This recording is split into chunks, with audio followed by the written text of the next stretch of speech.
Kemi rikthyer edhe në këtë pjesë dhe tani do të kemi një lidhje virtuale me kickbokserin Izahir Maliki, i cili po bën bujë, le të themi, në botën e kickboksit. Ai ka fituar 2 herë kampionatin evropian në disiplinën këni në kickboks, por gjithashtu edhe ka marrë edhe titull të rëndësishëm në ligat e federatës botërore të kickboksit. Ai është një shqiptar nga Austria, e përfaqëson Austrinë në kickboks, por asnjëherë nuk ka nguruar që ta marrë edhe flamurin shqiptar në ndeshjet e tij të cilat ai ka fituar. Me të do të flasim pak për rrugtimin e tij. Shpresoj ta kemi Izahirin në linjë. Përshëndetje Izahir, faleminderit shumë që je pjesë e emisionit Ftesë në studio. Përshëndetje Ilmije, përshëndetje Alsat. Është kënaqësi të jem pjesë e këtij emisioni. Faleminderit për ftesën. Kënaqësi edhe ty të të kemi drejt për drejt nga Austria.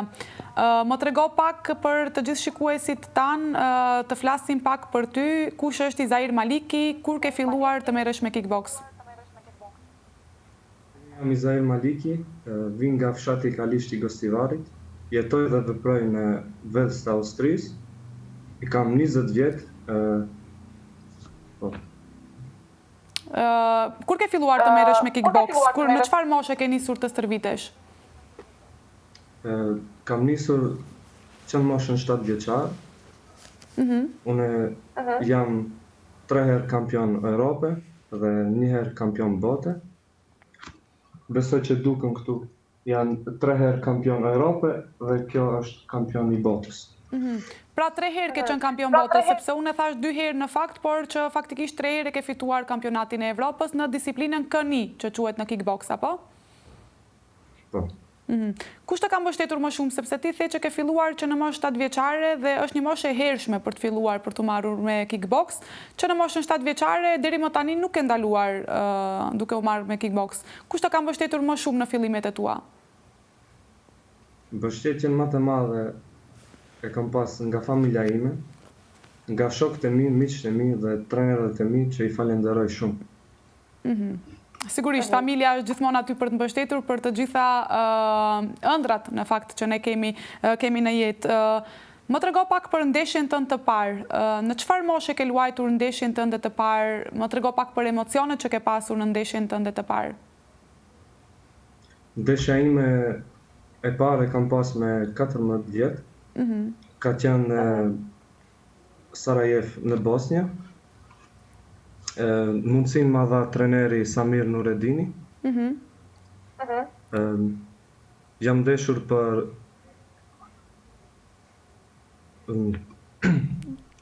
amater, për titullën Ballkanik. I kam pas 14 vjeçar, po. Edhe ke pasur cili ka qenë, le të themi, arritja jote në atë ndeshje?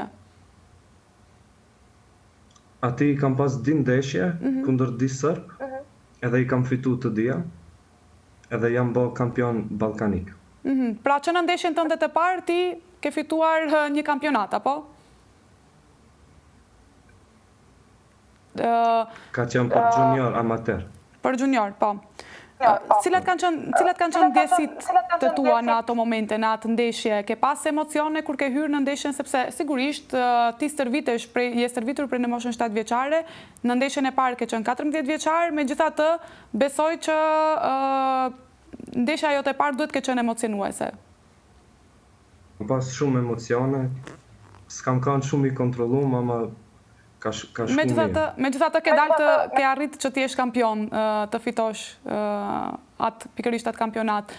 Cila është arritja jote që ti deri më tani e quan më të madhe? The që 3 herë kampion Evrope, 1 herë kampion bote, cilën prej këtyre do të veçoje si arritjen tënde më të madhe?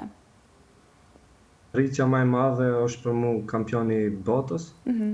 Si e kam marrë para dijave kundër një kundërshtar nga Polanda. Kjo është për mu më e rëndësishme. Ku është luajtur kjo ndeshje? Kjo është ka qenë në Velst, këtu në Austri ku jetoj unë. Dhe aty ke marrë titullin kampion bote, përsëri në disiplinën këni, apo? Çfarë është disiplina këni për ato të cilët nuk e kuptojnë mbase botën e kickboksit, nëse mund na shpjegosh pak? E di që ke pak vështirësi me gjuhën, por që mendoj që ja del shumë mirë, po ja del shumë mirë. Po, edhe njerë pyetje më falë. Nëse mund na shpjegosh pak me ato fjalët e tua sa mundesh, çfarë është disiplina këni për ato të cilët nuk janë në botën e kickboxit, sepse edhe unë vetë e di që ti je në disiplinën këni, ke fituar kampionatin, por që nuk ja kam shumë idenë se çfarë do të thotë kjo disiplinë. Nëse mund na shpjegosh pak më tepër. Ka një është kickbox, po mundesh edhe me godit me gjuj. Edhe po çështu. Cili ka qenë kundërshtari më i fortë që ti e ke quajtur si kundërshtarin më të fortë me të cilin je përballur deri më tani? Deri më tani kam pas shumë lufta të rënda. Prej atyre kanë qenë dy më të fortë. Një e kam pas në Egjipt. Jam ndeshur me një të Argentinës. Imi ndesh për kampionatin botëror. Ai ka qenë një prej më fortëve, ai është përgatit 3 muaj në Amerikë me profesional fightera që ndeshën një UFC. Në finale kam qenë 16 vjeç, se ka qenë finale me atë kundërshtarin, dhe i dyti ka qenë me këtë ndeshjen para dijave që kam pat me një nga Polanda, po edhe ajo kanë shumë e rëndë. A kanë qenë edhe ato të moshës tënde kundërshtarët, apo kanë qenë të moshave të ndryshme, mbase më të mëdhej ose më të vegjël? Ka qenë 24 vjeç, unë i kam pas 16, edhe çti luftën e fundit para dijave që kam pat me të Polandës, ai ka pasur 20 vjeç, si unë. Në një moshë, por që kur e ke luajtur ndeshjen si 16 vjeçar, në fakt ai pas ka qenë shumë më i madh se ty, megjithatë arrite që edhe aty të dalësh kampion, apo? Ka ndonjë ndeshje të cilën ti do ta riluaje përsëri? Ndonjë ndeshje që e ke luajtur deri tash, por që thua, okay, do kisha dashur të kthehet edhe një herë koha dhe ta riluaj përsëri? Po, me këtë të Argentinës, se në fakt unë e kisha të fituar atë luftën, por me pika ja dhanë atij, po unë mendoj se kam qenë më i mirë, po çti jam edhe më i madh, edhe kam marrë shumë eksperiencë, mendoj se tani nuk do kishte pas shansa. Do të thënë, nëse do të riluaje një ndeshje, do të jetë pikërisht ajo, sepse je i sigurt që do ta fitoja, apo? Ti të kam parë edhe në videot e Lus Regjin që ti shfaqin edhe videot të cilat ti na ke dërguar për gjatë ndeshjeve dhe fotografit, dhe ti sigurisht e përfaqëson Austrinë në ndeshjet ku merr pjesë, por që asnjëherë nuk e len flamurin shqiptar anash. Domethënë ti del edhe me flamurin shqiptar në një moment kur ke fituar, ke marrë çmimin kampion, ke pasur edhe flamurin shqiptar. Si të bën të ndjesh kjo?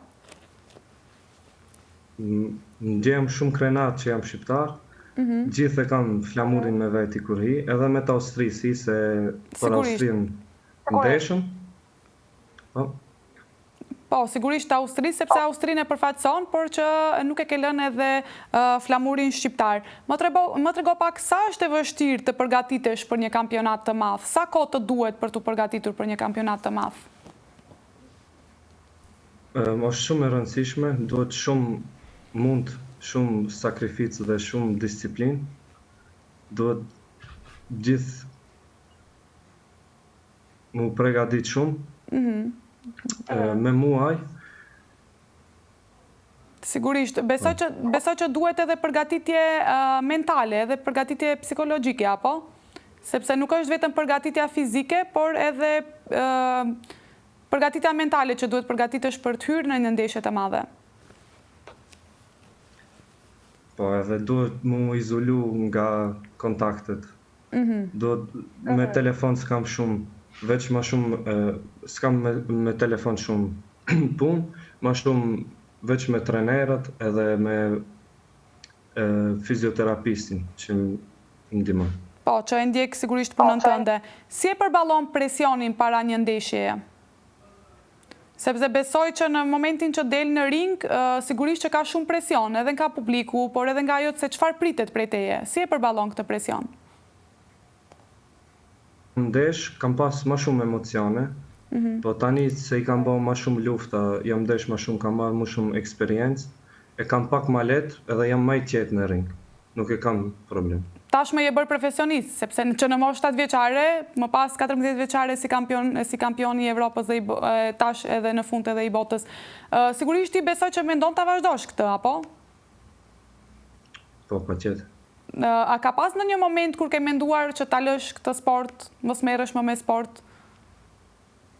Normal që ka momente ku të shkon mendja, po unë gjithë i mendoj se kur ja kam nisë, se sa shumë mund kam dhënë për këtë sport, edhe va kom premtu familjes time dhe këtë shqiptarve se kam me arrit, ajo me jep mu ma shumë motivim se ta qoj ma shumë këtë sport, e të jap sa ma shumë.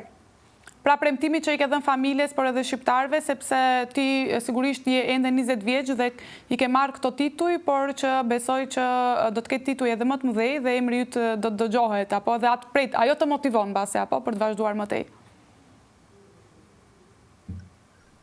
Premtoj këtë shqiptarve se shumë ma shumë kam me arrit. Është tek fillimi.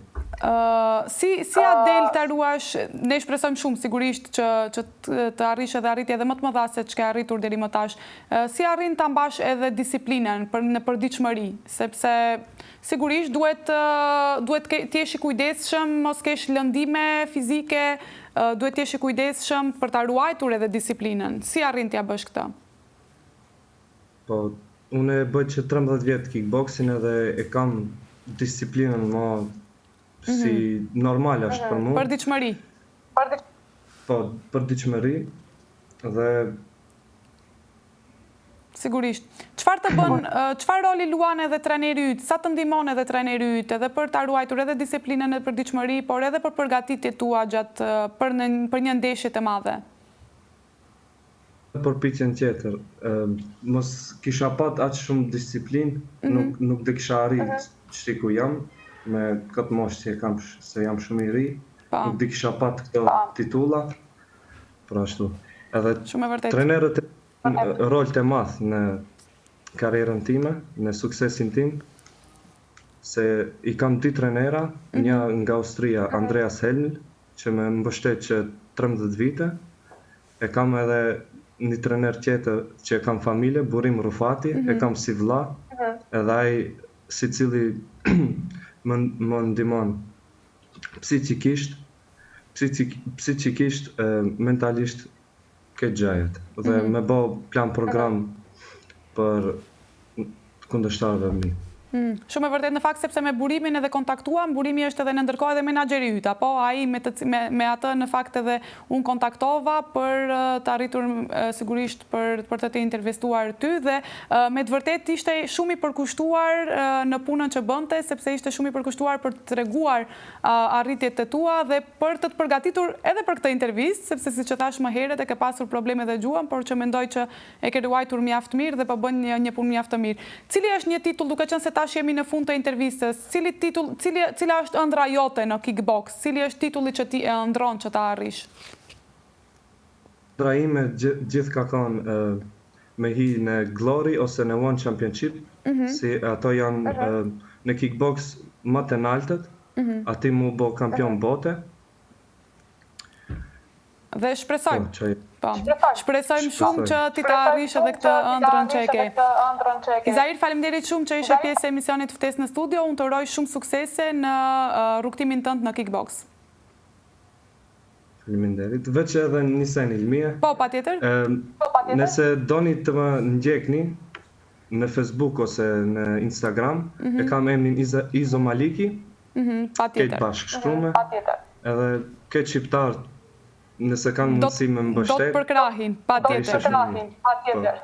Besoj që edhe pas kësaj interviste sigurisht që do të përkrahin, sepse talentet e rinë duhet gjithmonë të përkrahen, kështu që faleminderit shumë edhe një herë dhe të uroj shumë suksese. Faleminderit shumë Ilmia, faleminderit. Mirupafshim.